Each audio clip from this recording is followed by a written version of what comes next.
BBC news আন্তর্জাতিক সংবাদে আপনাকে স্বাগতম। শুরুতেই সংবাদ শিরোনাম, এরপর বিস্তারিত।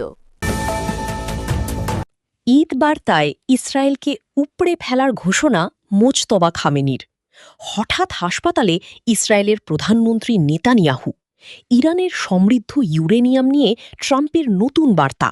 মধ্যপ্রাচ্যে আবারও উত্তেজনা, ইরানে হামলা চালাল যুক্তরাষ্ট্র। এতক্ষণ শুনছিলেন সংবাদ শিরোনাম, এখন বিস্তারিত।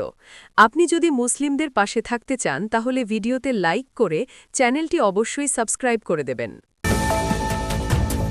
ঈদ বার্তায় ইসরায়েলকে উপড়ে ফেলার ঘোষণা মোজতবা খামেনির।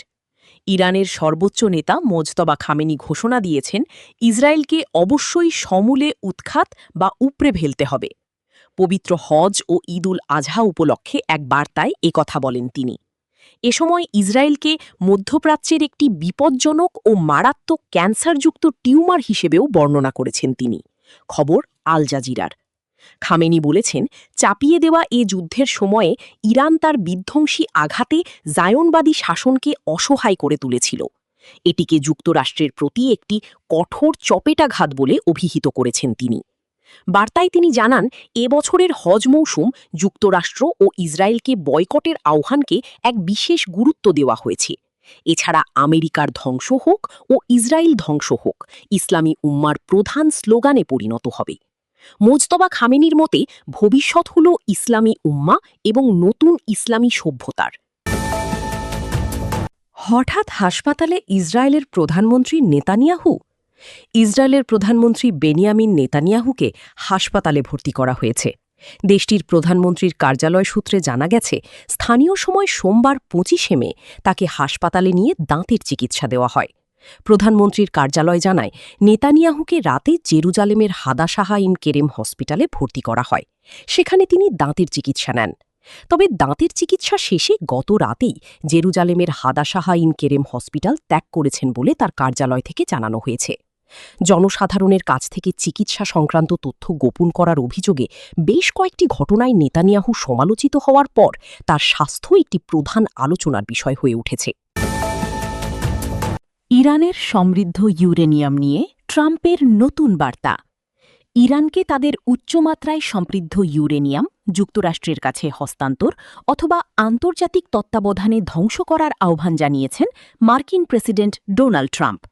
মঙ্গলবার ২৬ মে সামাজিক যোগাযোগ মাধ্যমে দেওয়া এক পোস্টে ট্রাম্প বলেন, ইরানের সমৃদ্ধ ইউরেনিয়াম, যাকে তিনি নিউক্লিয়ার ডাস্ট বলে উল্লেখ করেছেন, তা হয় অবিলম্বে যুক্তরাষ্ট্রের কাছে হস্তান্তর করতে হবে, নয়তো ইরানের ভেতরেই অথবা অন্য কোনো গ্রহণযোগ্য স্থানে আন্তর্জাতিক পর্যবেক্ষকদের উপস্থিতিতে ধ্বংস করতে হবে।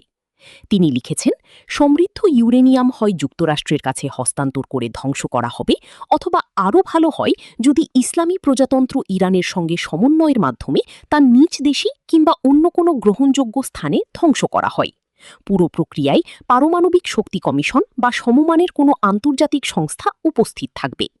মধ্যপ্রাচ্যে গত ২৮ ফেব্রুয়ারি যুদ্ধ শুরুর পর থেকে ট্রাম্প বারবার বলে আসছেন, তার প্রধান লক্ষ্য হল ইরান যেন সমৃদ্ধ ইউরেনিয়াম ব্যবহার করে পারমাণবিক অস্ত্র তৈরি করতে না পারে। তবে তা ধারাবাহিকভাবে দাবি করে আসছে, তাদের পারমাণবিক কর্মসূচির উদ্দেশ্য সামরিক নয় এবং তারা কখনো পারমাণবিক অস্ত্র তৈরি করার পরিকল্পনা করেনি। মধ্যপ্রাচ্যে আবারও উত্তেজনা, ইরানে হামলা চালাল যুক্তরাষ্ট্র।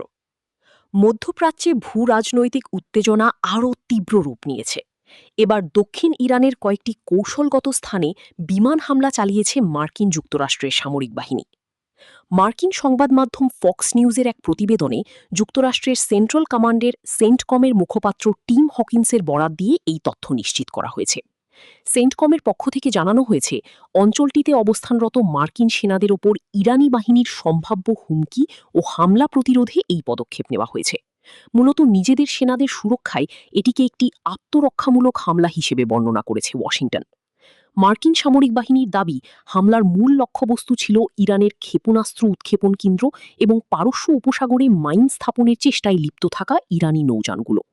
সেন্টকমের মুখপাত্র টিম হকিন্স চলমান পরিস্থিতি নিয়ে বলেন, আঞ্চলিক শান্তি বজায় রাখতে বর্তমানে যুদ্ধবিরতি চললেও যুক্তরাষ্ট্র তার বাহিনীর নিরাপত্তা নিশ্চিত করার বিষয়ে কোনো আপোষ করবে না। আমাদের সেনারা প্রয়োজনীয় পদক্ষেপ নিচ্ছে, তবে সামগ্রিক পরিস্থিতি বিবেচনায় আমরা এখনও সর্বোচ্চ সংযম বজায় রাখছি।